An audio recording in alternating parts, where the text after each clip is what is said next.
Greetings to all my self-made executives and entrepreneurs. Welcome to Curious Conversation, a live talk show where we bring entrepreneurs together to learn from each other's experiences and ideas to grow and thrive. I'm your host, Adrienne Johnson, the Lady Executive. Each week, we interview entrepreneurs to understand the steps they took to be successful and why. We also invite a live audience to join and ask questions as well, so be sure to add your questions to the chat.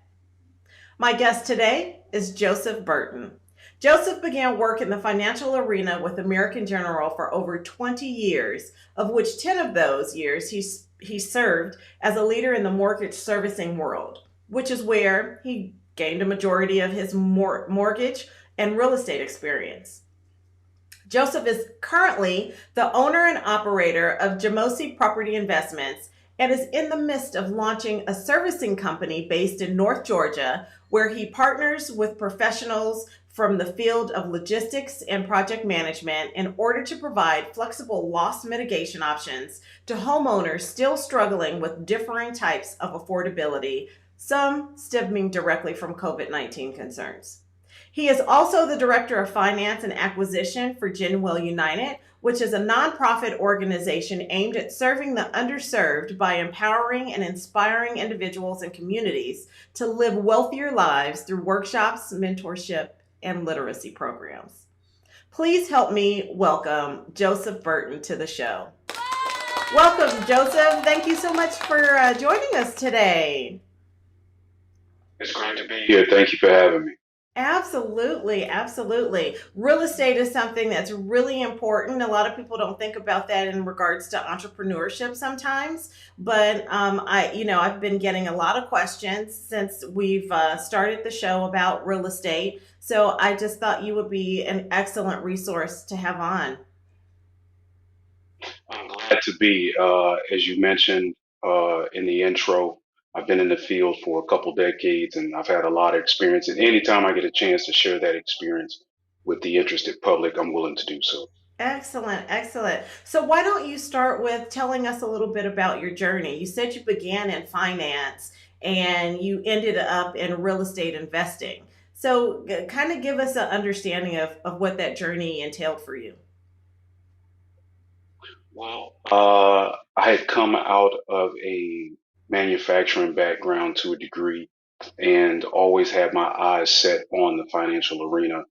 But in the 90s, it was a challenge because you either needed to have experience or licensing or both. And most of us know it's hard to get one without the other, right? So I was able to get my foot in the door at American General.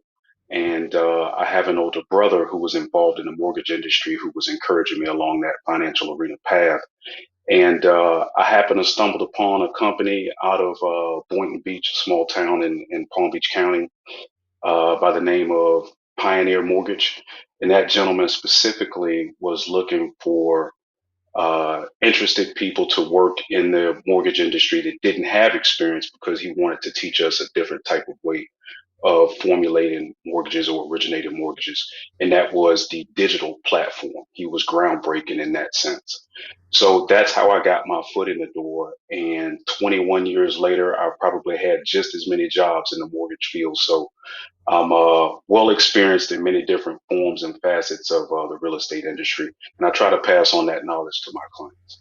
Nice. That is just absolutely beautiful. Also, in your bio, it stated that you are starting a servicing company. Can you tell us what that is? What does that entail? Certainly, certainly. So, real estate procurement is one thing. Those are the shows that we see on television, such as Fix and Flop, Love It or Listed, so on and so forth. I love those shows. Uh, Servicing, me too, me too, me too. They agree, they agree. Servicing is the less glamorous side of real estate. It is who you send those large mortgage payments monthly to. Mm, Um, those are the people that handle the taxes and the insurance, and those people are also the ones that know the most about your mortgage contract. They're going to be better positioned to assist you should a person come into challenging times. So servicing is where the loss mitigation aspect of the real estate industry comes into play with regard to modifications that I'm sure everyone's heard of by now.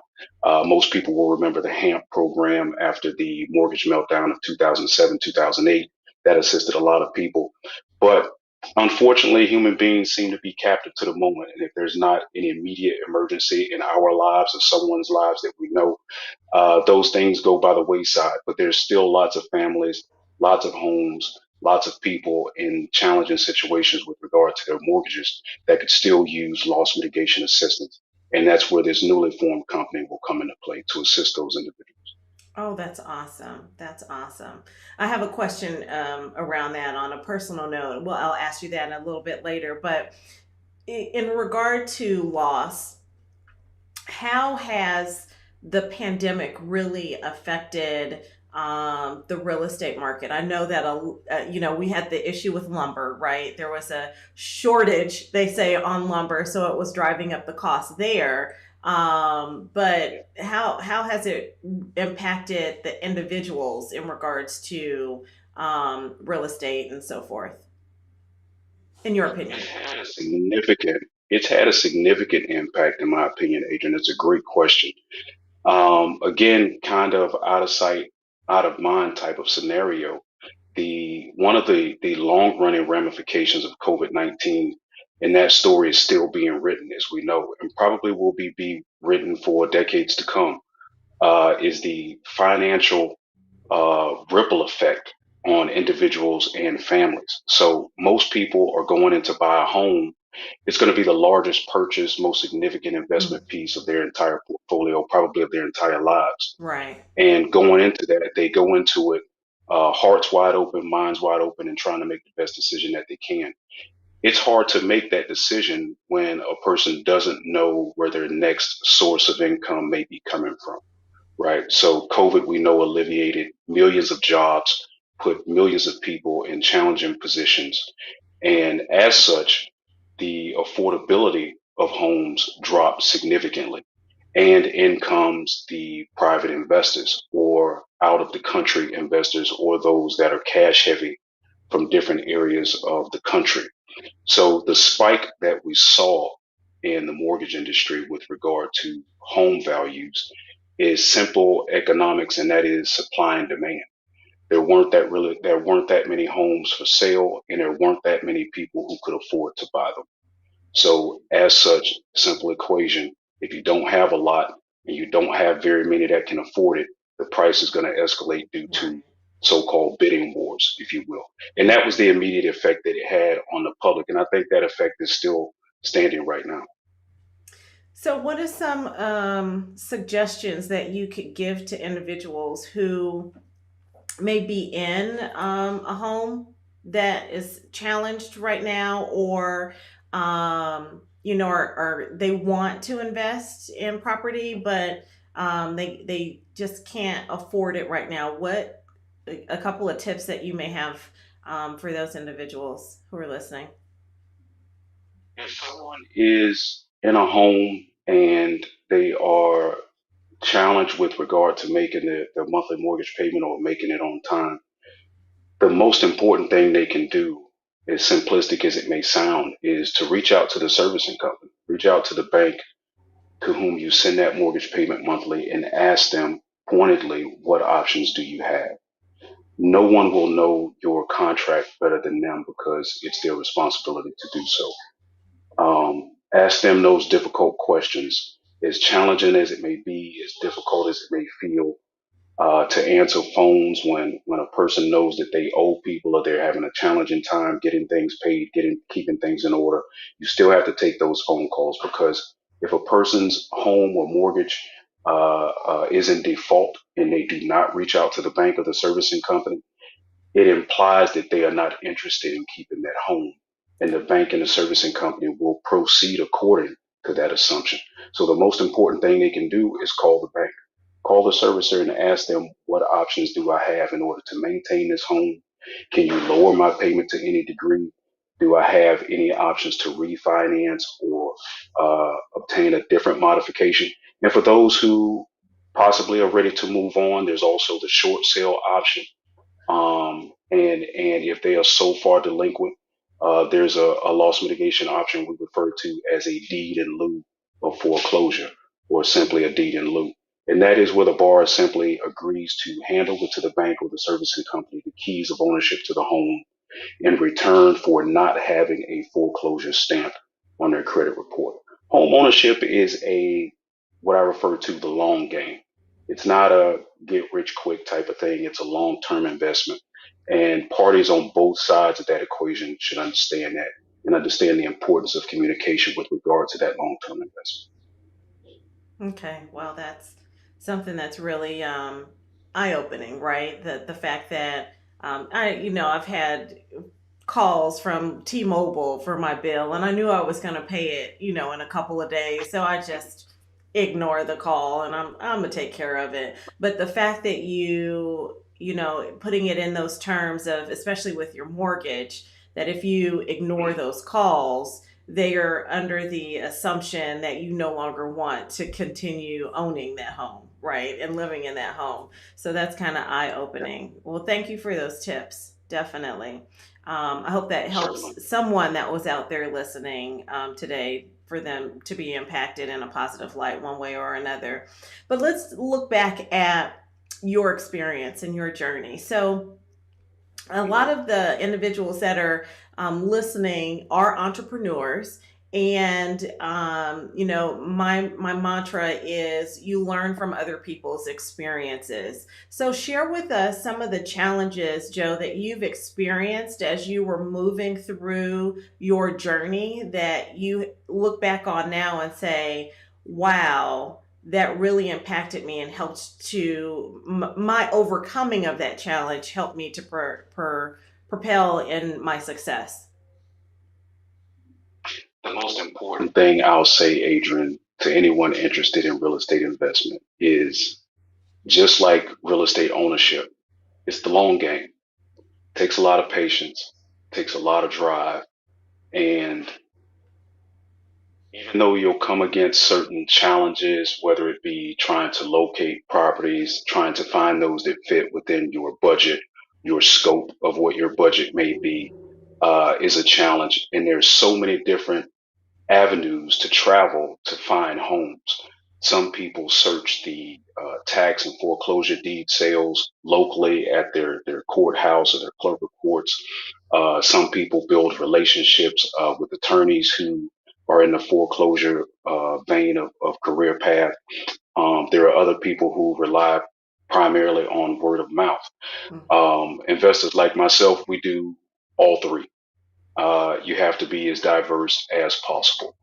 Networking is key, research is key, and it's a it's a it's a nonstop effort with fantastic reward because you have the opportunity to make another individual's dream come true, and that is home ownership. There's as much as we face in this world as as just adults, as human beings, as parents, as brothers, sisters, so on and so forth. The realization that I've experienced is that the greatest joy comes from helping another person. And in Absolutely. real estate, you get to do that. The running joke as of late is God isn't making any new land, right? So we have to Right. use what we have. That it just makes it more valuable. And to, I don't like to necessarily refer to it as the American dream. It is simply a goal that one person has to protect and provide for their family. That dream isn't centralized to any country, group, or belief system. Amen. It's a human experience to Right. want to provide and protect those that you care about. I love it. I love it. I'm happy that you said that because there are a lot of shows that are out there, and you reference to it being a long term, right, opportunity that you're focused in on. Everybody sees. We were just talking about the sexiness of Fixer Upper, and all those, love it or list it, right? And you just get so Yeah. excited, and you're like, oh, I want to do that. I want to do this. There are a lot of get rich quick schemes that are out there. I'm gonna label it that way. You know, you hear them on the radio. Come down to the Marriott Hotel, and we're gonna teach you about real estate. What are your thoughts about those particular programs?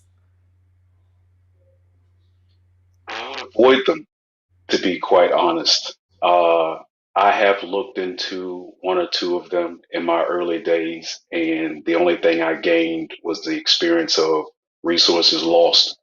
I wouldn't necessarily want to paint them all with the same brush, but I'll just use the brush of my experience, and that is I think a person might be better suited just to do their own genuine library based research. Grab a real estate for dummies book out of Barnes and Noble. And I don't mean that facetiously, Right. but read all the literature that you can because paying $1,500 for another person's experience isn't really going to gain the individual very much in my thoughts. Okay. Okay. Yeah. I've wanted to go in real estate, or I had that thought. I'm not going to say I wanted to go into it, but it was the thought.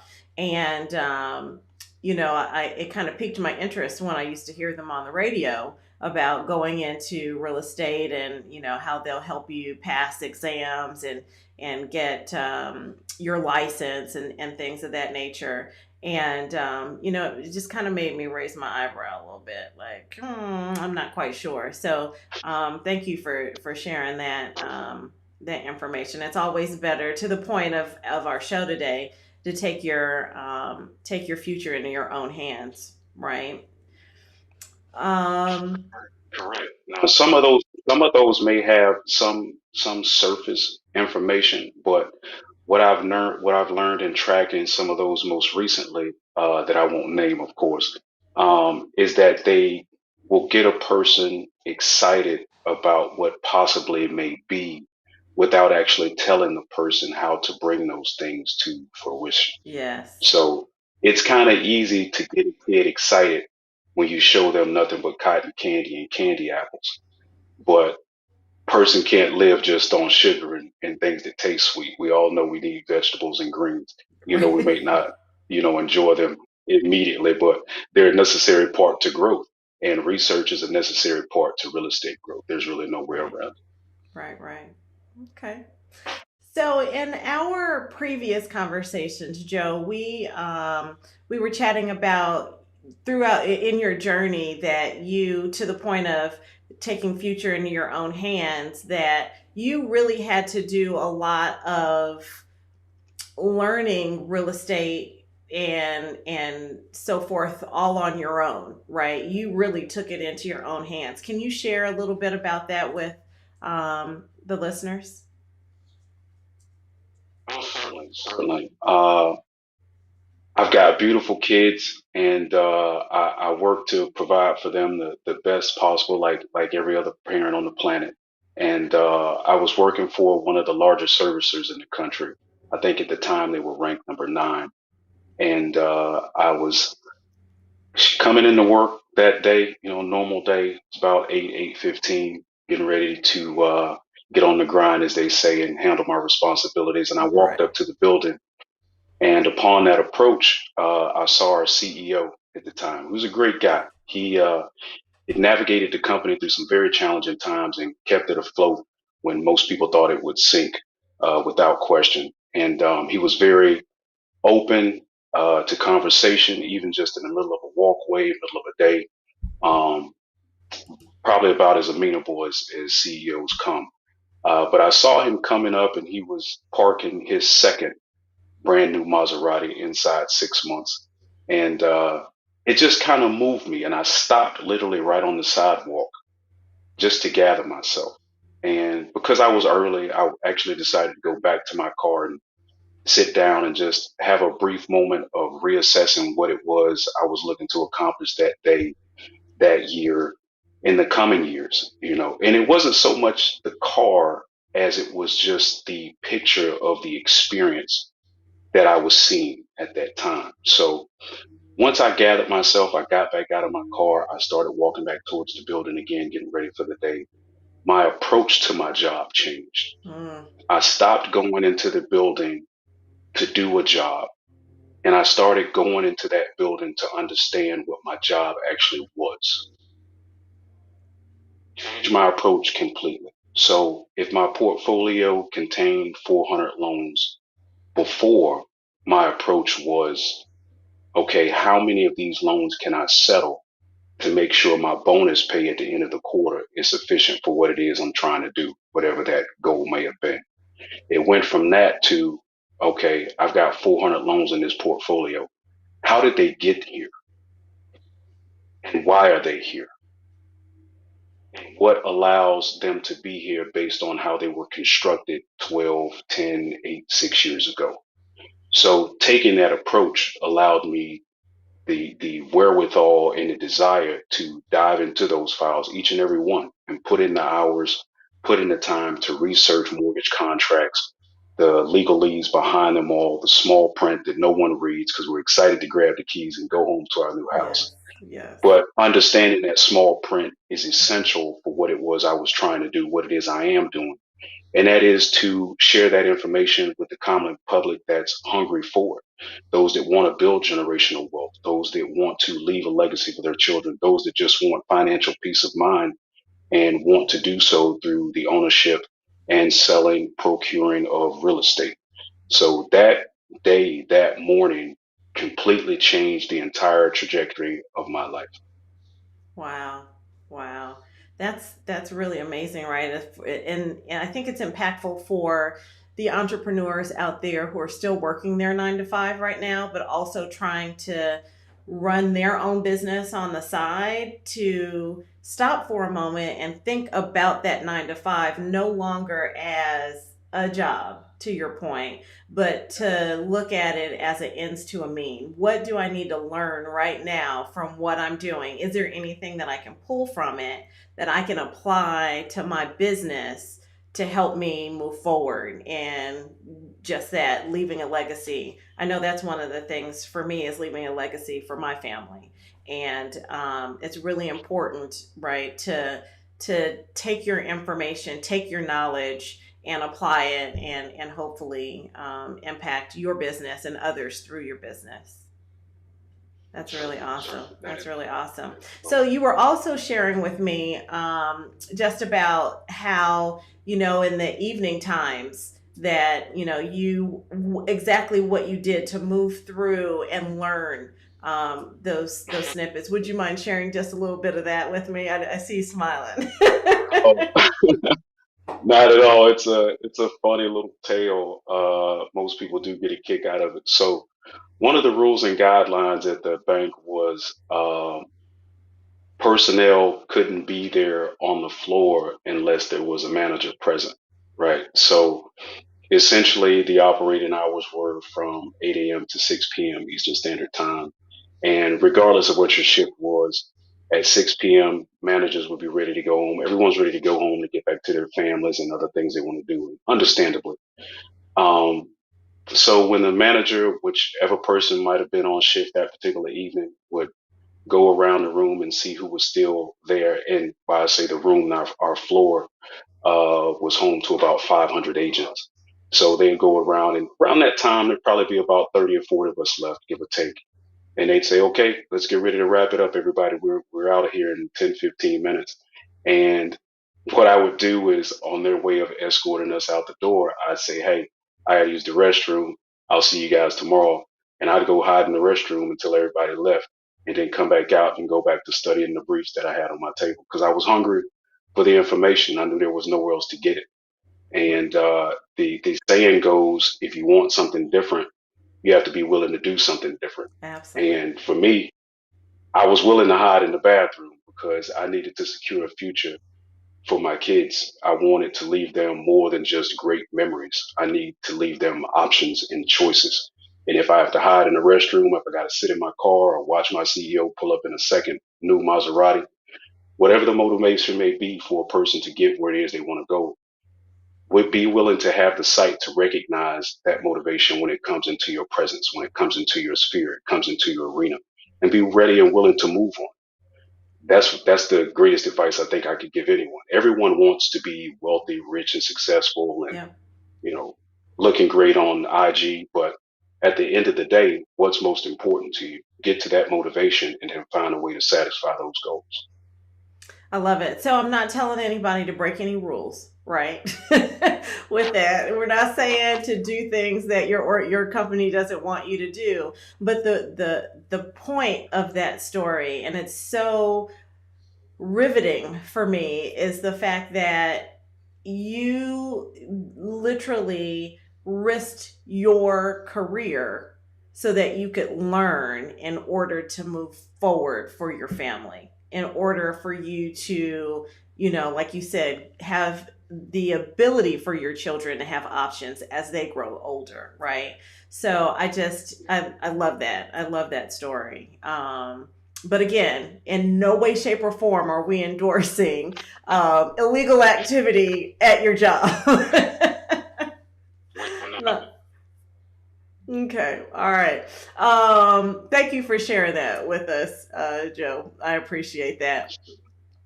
So, talk to us a little bit more about mortgages, if you wouldn't mind. So there's the actually, let me back up. Talk to us a little bit more how the divide is between real estate agents and, as you said, the servicing. Do they ever overlap, or are they always two separate entities? They are as different as night is from day. Okay. The retail home ownership experience as it relates to loan servicing are as closely related as I'll say as first cousins, probably. So the real estate agent, however, when the transaction is completed with regard to selling or helping someone buy a home, they are done with the transaction. At that point, it becomes the responsibility of the homeowner to make the payments, the insurance, keep the home covered and protected, and then it's the responsibility of the bank to service that loan. Servicing that loan means making sure that the investor is reimbursed for the funds they laid out for that homeowner to purchase that home. So most people believe when they walk into Bank of America, Wells Fargo, any one of the big or larger banks, that that's where they're getting the funds from. Oftentimes that's not the case. If they're going FHA or Fannie Mae or Freddie Mac, then the government essentially the ones providing those funds for you to purchase that home. Those government-backed loans, although they allow tremendous flexibility in obtaining a home, they don't allow very much flexibility to keeping a home should a borrower or homeowner come into some sort of financial distress. Okay. So real estate real estate ownership from the standpoint of purchasing it as residential, commercial, if someone's going to live in a home or it's being purchased as an investment property, there's so many different moving parts to that, Adrian, so many different pieces to that puzzle, so many different people that play the most important and integral roles to making sure that transaction takes place and that it takes place smoothly. Hmm. And then when you get to the servicing side, it's a completely different experience. But that experience is laid out in the contract. The difficulty is most of us, again, you're sitting at the closing table and you see those keys in front of you. And it's a lifelong goal, home ownership for most people, much less owning a second, third, or fourth home, and the excitement is still there every time. But that information is laid out in that 200-page seemingly contract that you have to sign your name over and over and over again. But we all should take time to read that because that information tells you what's allowed and what isn't. Should you wake up one Saturday morning, go out to pick up the paper and trip over a bag of money and you want to pay the home off? There may be a penalty for that, and it's in the small print. There may not be, but that's in the small print too. If a person has a challenging time at the home, maybe someone lost a job, God forbid, maybe someone passed, and the other person wasn't on the mortgage note, they may have no rights to redeem that property. All of that is in the small print. It Oh, is imperative that we read and we read everything. But again, going back to just the human nature side of it, it's challenging because at the closing table, everyone's really excited and we just want to go to the new home. yeah. But for the functioning part of a mortgage of real estate, buying or selling, it's imperative that we read those documents, which is why my group and I, my colleagues and I are working to establish this servicing company so that we can educate people along the path versus just closing deals and trying to make pretty glossy commercials and advertisements. We Understood. actually want to feed people information for those who want. Love it. I love it. I love it. We are coming up close to our time together, but I have a few more questions for you, a couple more questions. But I do want to turn to the audience and remind them if they have any questions. Now is an excellent time to add your questions to the chat. I'll make sure that we get them to Joe so that he can directly address them for you. But while we're waiting for those questions to come in, I understand I had the privilege of interviewing on my very first show here on Curious Conversations the founder and CEO of Genwell United, a nonprofit organization that is looking to educate and grow underserved communities. And you are serving as the director of finance and acquisition. Talk to me a little bit about, when I hear acquisition and I know your background, right, in real estate, what are some plans for Genwell United and in regards to, the communities that they're serving? I'm assuming, buildings and so forth. Can you share anything with us? Not that we're trying to let any cats out the bag. Oh, certainly, certainly. I'd love to. So, Genwell is Genwell consists of gentlemen from various backgrounds, and most of us have had some challenging times growing up here in the States in the South, where most of us are from, some from the Midwest. And we have visited each other's homes and we see the challenges that still persist there. And one term that we all have heard is gentrification. So I grew up I was born in Delray Beach, Florida, and I grew up in Boynton, just a stone's throw away. And was there for 16 years before I moved away to join the service. And upon coming back here in 2008, uh, I went to revisit Delray and some of the old restaurants I used to go to as a kid and so on. Right. And it completely changed.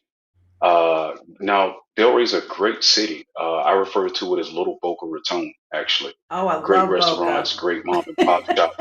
Yes, yes, most people do. Great shopping, you name it. But it doesn't consist of the various cultural blends that I remember sharing with others of various backgrounds when I was a child. Mm, Um, Most people who look like you and I are no longer in those areas where I remember them being. So, in visiting some of my colleagues, their hometowns as well, I see they've experienced the same change, and we are, for lack of a better phrase, I'll say, in the process of buying back the block, as the young people like to say. So, we're reaching back into those communities that have been largely forgotten about and teaching those that own homes how to maintain those homes, teaching those that don't how to procure home ownership and build that legacy style wealth for their children and those that come behind them, and as well reconstructing, renovating, and older buildings and getting involved with some new construction in Chicago, Atlanta, Flint, Michigan, Boynton Beach, and Delray Beach, Florida, to show people that there's a way to do it. You know, there aren't these hidden secrets that we don't have access to anymore, especially with the advent of the internet. Anything that a person needs to find or know or has questions on, you've got, access to the world's knowledge in your pocket.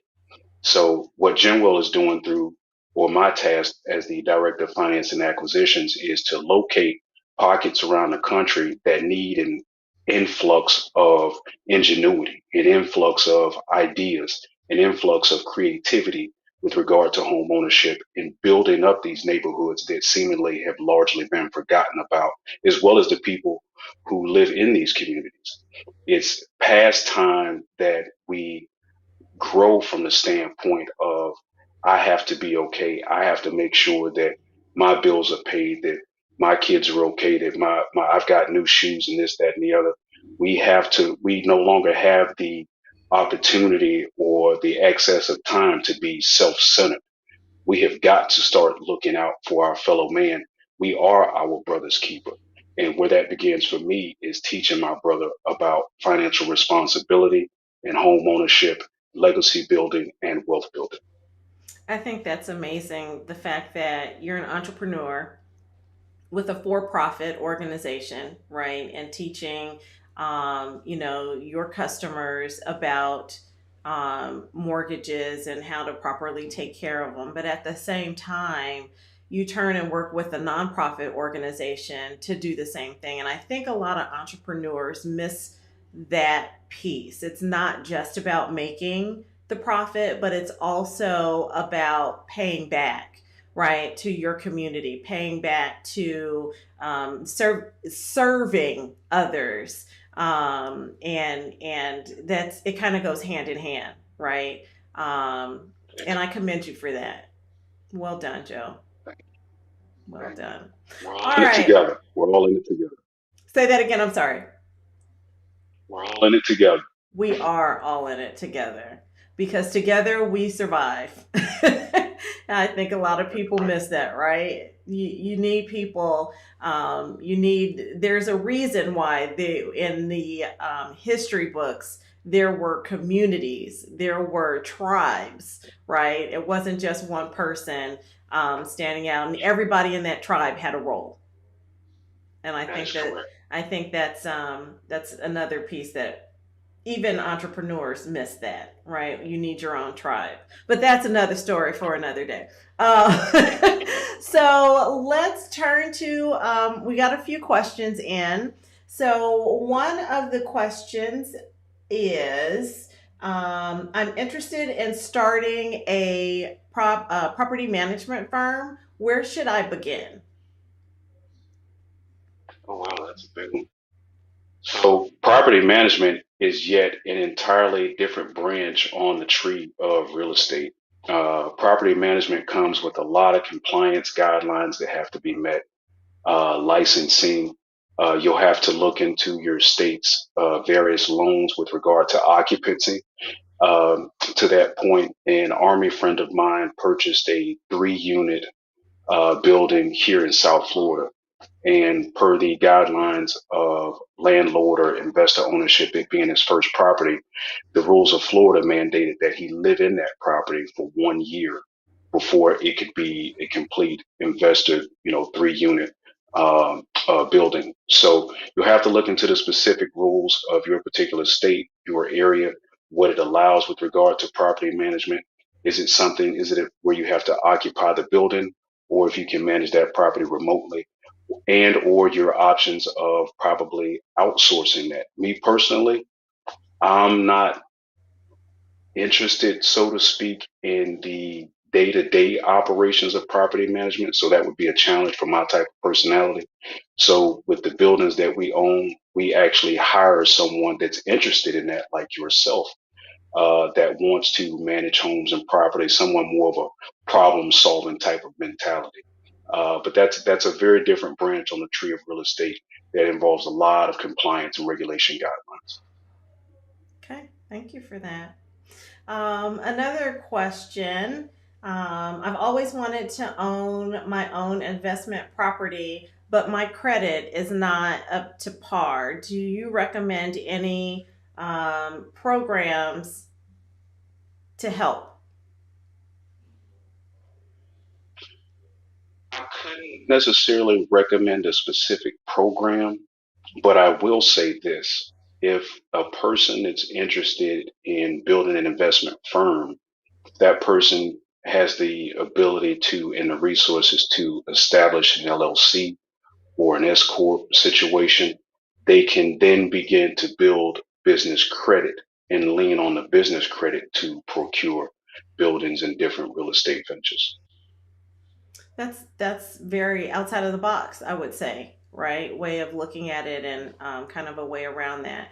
If you and this, you may not know the answer to this. This is me asking you this question. So, if you have an LLC and you begin building business credit, are you also helping your personal credit, or because the Now, LLC is separated? the goal, and it is necessary to be so, is to keep the two separate Okay. for tax purposes, for individual growth purposes, and for the business purposes. Now, if a person is opening a business and their score, their credit history is great, it's already plus 720, 740, 750, then that can actually help bolster the business's credit because the Okay. person can lean on their own substantial credit history. But if a person doesn't have a great credit history in the present time in which they're trying to launch the business, then it's imperative that they keep the business fresh start business credit separate from their own challenging past and let the two grow separate. Understood. Understood.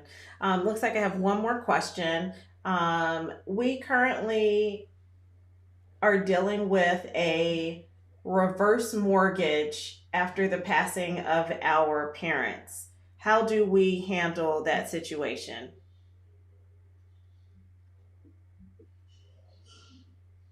Reverse mortgages. I have not been a fan of those, although I understand that life provides challenges for most of us. And in the way the world is constructed, being a debt based economy, we all need funds and resources to live day to day. I understand that. Reverse mortgages are very, very tightly wound, and they're, in my limited experience with them, admittedly, I haven't found very many ways to circumvent the rules and the structure that they have. In short, they need to be paid in full. I have never heard of someone, unfortunately, receiving what we refer to in the industry as a discounted payoff or a DPO with regard to a reverse mortgage, mainly because those reverse mortgages are put in place based on the thorough evaluation and appraisal that took place at the conception of that contract. To circumvent that contract or to try to get a mitigation resolution with regard to that contract is very difficult, which is why I don't recommend that people get involved with reverse mortgages. Although, again, I understand the need. For those who are thinking of reverse mortgages, I would encourage you to look into various different options of lines of credit, possibly refinancing while rates are still very low, and any other options that you can use to possibly utilize the equity in the home's value. But reverse mortgages, I do not recommend them. And for those that are involved, I don't mean to be as they call a Debbie Downer, but there's very, very few options of satisfying a reverse mortgage other than paying it in full. So, for some of those out there who have never heard of a reverse mortgage, can you just kind of share real quick what a reverse mortgage is? Sure, sure. In short, it is where you have generally their aim of advertising is at the older community. So you will have a homeowner who is maybe in their mid to high 60s and they no longer are of, building a career type of stage of life. And again, they still need regular income to take care of life's daily responsibilities. So if they have a home that say is worth 300,000 and they owe 100,000, so they've got 200,000 in equity, right? So Okay. then they would reach out to a firm that does reverse mortgages. The firm that does reverse mortgages would pay off the $100,000 balance, create a an annuity type of payout to the borrower for say $200,000, still leaving another 100,000 in equity, and then what they would do from the 200 is pay the borrower each month. So they own the home. The borrower is basically giving them the home with regard to this reverse mortgage. And again, you've got to read the small print and all of these things. And Reverse mortgages have different variations, as do other mortgages, whereas you can have an interest only, you can have short term with possible prepayment penalties, although most of those have been done away with because of regulation changes. And then and they can go for various durations of time. But essentially, people are taking on a reverse mortgage because they need monthly income, and the only or the greatest source of that monthly income is the equity in their home. Hmm. So the long and short of it is they are deeding ownership of their home to this firm in exchange for this firm paying them monthly a payout based on the equity available in the home's value.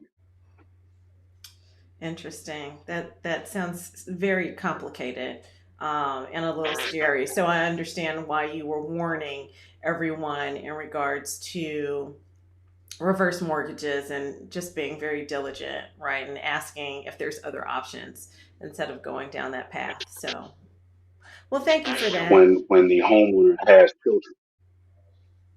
Oh, I'm sorry, Adrian. Go No, right please ahead. go on. Go on. When the home. Oh, I was just saying, especially when the homeowner has children who are anticipating that home being left as an asset, and they find out that their parents had a reverse mortgage and the home is now owned by that mortgage company.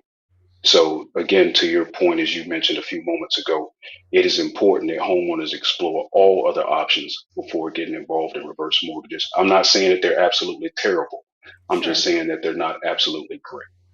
Well, and there's probably a program for everybody in a certain situation, right? So I can see if you're it's just you, right? And you own this home and this is what you needed to do to get by and no one else, to your point, is expecting an inheritance or, leaving that behind. There's no one to leave it for. Maybe a reverse mortgage is absolutely wonderful for you, right? Um, Correct. but I understand what you're saying. Yeah, there's a program for everybody. You just need to make sure that it's the appropriate program for you and your situation. You got it. All right. Well, it looks like that was the last question that came in. So, you have any closing remarks? Anything? One thing that you want the individuals, the entrepreneurs. Let's focus on our entrepreneurs. Is there one thing that you want to say to our entrepreneurs who are in thinking about real estate, right? Either on the agent side or the servicing side, that you want them to walk away remembering? I want them to remember it's the hunger that matters.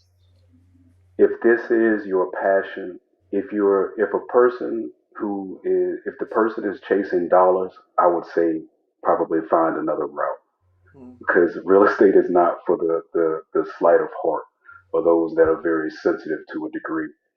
But if this is something you really want to do, stoke that fire.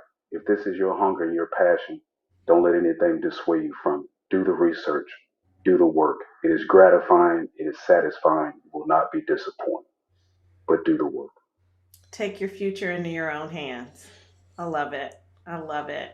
Thank you, Joe, so much for that. Everybody, make sure that you pop over to Joe's LinkedIn page and link in with him. He is available there to, you can message him and get any questions answered that you may have. You also can pop over to Joe's website, and up at the top, there is a book online. So please reach out to Joe in that capacity and book some time to talk to Joe about your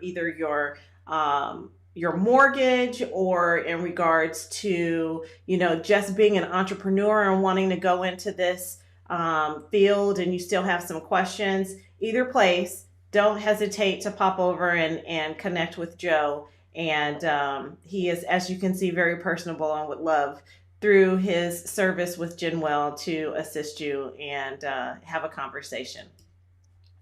Well, Joe, thank you so much for your time today. It was really informative for me and the audience. I really appreciate your time.